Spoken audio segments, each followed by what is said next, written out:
কেন, আপনার এতে আপত্তি আছে পবনদেব? যদি থাকে তাহলে নারায়ণকে বলুন না আপনাকে যেন অন্য স্থানে পাঠিয়ে দেন, কারণ আমার গণপ্রেতরা তো ওখানেই থাকবে যেখানে তাদের মহাদেব থাকবে। আমি কিছু অনুচিত কথা তো বলিনি নারায়ণ। অসাধারণ মহাদেব, আপনি যখন এখানে চলেই এসেছেন তখন আপনাকে স্বাগত জানাই।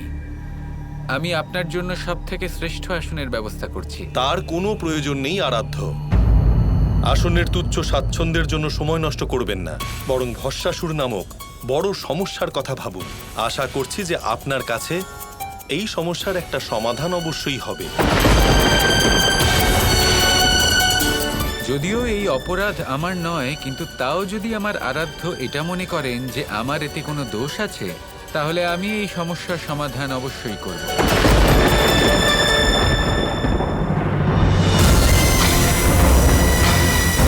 শেষ করে দাও সবাইকে, বন্দি করো গণপ্রেতদের। এবার কৈলাসে আমার অধিকার হবে। কেন মনে হচ্ছে যে কৈলাসে কেউই নেই? যেন সবাই পালিয়ে গেছে এখান থেকে।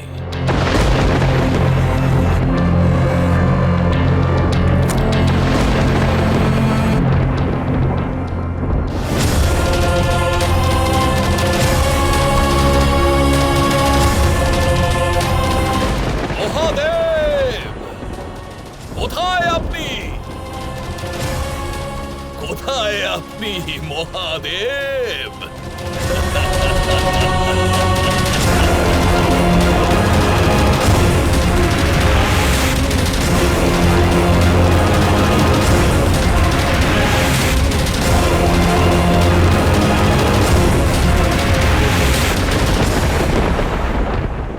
মহাদেব কৈলাস ত্যাগ করেছেন।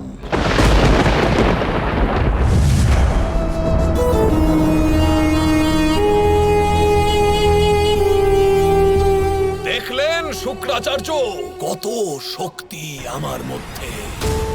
যিনি আমাকে বরদান করেছেন তিনি নিজেই আমার সম্মুখীন হতে পারছেন না। তুমি যা চেয়েছিলে তা পেয়ে গেছো তো? এক এক করে এবার সব কটা স্থান আমার হচ্ছে। দেবলোক আমার, স্বর্গলোক আমার, ইন্দ্রলোকও আমার, আর এবার মহাদেবের কৈলাসও আমার।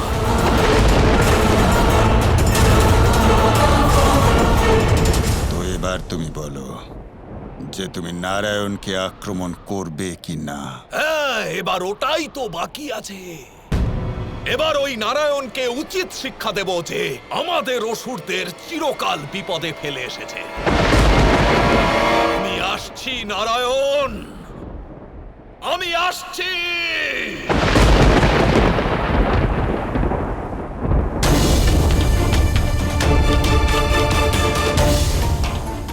ভস্মাসুরের এই বিষয়টা নিয়ে নারায়ণ গভীরভাবে চিন্তিত।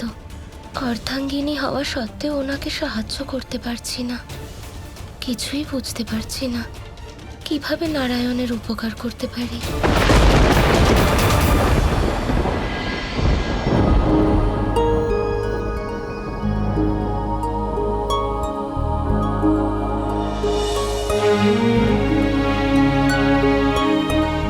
চঞ্চলা, আপনার স্পর্শে বোধ হচ্ছে আপনিও অত্যন্ত চিন্তিত হয়ে আছেন।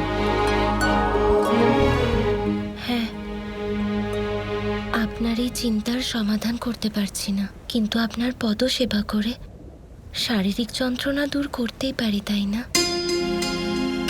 কিন্তু আমার পদসেবা করলেও এই সমস্যার সমাধান সম্ভব হবে না। তাহলে কিভাবে হবে? আমি সেই প্রত্যেকটি কাজ করতে তৎপর যাতে আপনার উপকার হয়। আমাকে বলুন প্রভু, আমি কি করতে পারি? কিন্তু আপনাকে আমায় একটা কথা দিতে হবে যে আমি বলার পরে আপনি কোনো রকম যুক্তিতর্ক করবেন না, আমার উপর আস্থা রাখবেন, আর যা আমি আপনাকে করতে বলছি সেটা আপনি অবশ্যই করবেন। আপনি কি আমাকে কথা দিতে পারবেন? কথা দিলাম। মহাদেব দেবী পার্বতীকে ব্রহ্মলোকে পাঠিয়েছেন।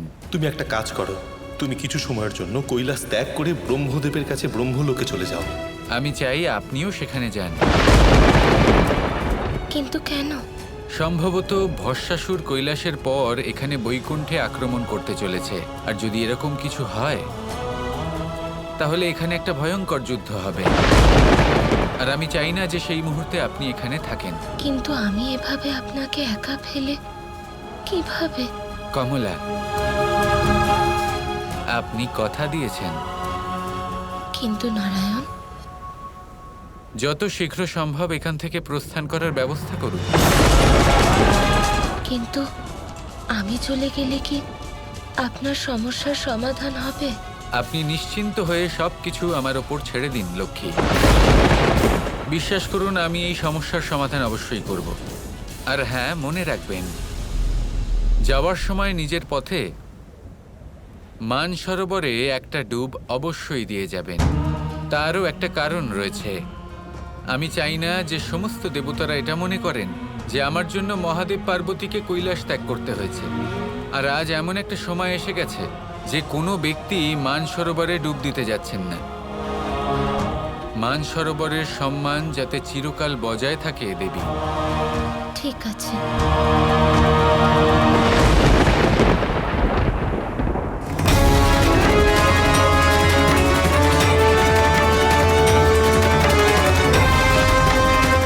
নারায়ণ আমাকে মানসরোবরে ডুব দিতে কেন বললেন? একবার বলছেন শীঘ্রই ব্রহ্মলোকে যাও, আবার বলছেন যে মানসরোবরের পথে থেমে একটা ডুব দিয়েছে। কিছু না কিছু তো নিশ্চয়ই চলছে ওনার মনে। এই সমস্যার সমাধান করতে কার সাহায্য নেব?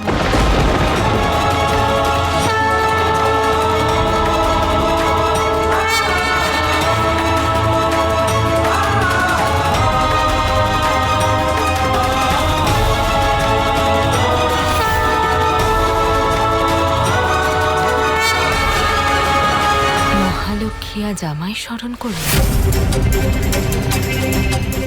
দেবী, আমার আপনার সাহায্যের প্রয়োজন।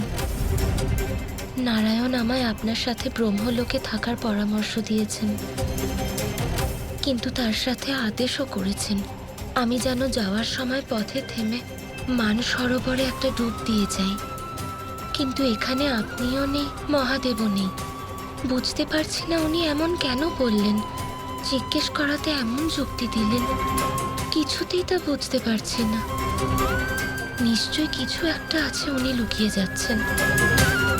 দেবী, মানসরোবর আপনার এবং মহাদেবের ক্ষেত্র, তাই না? আপনি কি আমার সঙ্গ দেবেন এর কারণ খুঁজতে, যে কি নারায়ণের মনের ইচ্ছে? আমি আপনাকে সাহায্য করার জন্য এক্ষুনি উপস্থিত হচ্ছি।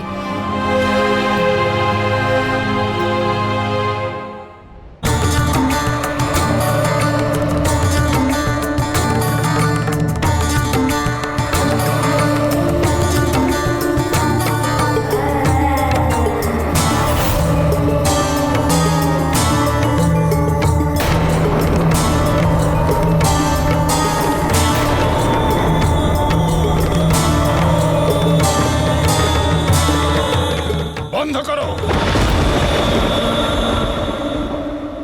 কে এসেছে যে আমাদের এই উৎসবে বাধা দিল? মদিরার মত্ততায় সব মর্যাদা বোধ ভুলে গেছে।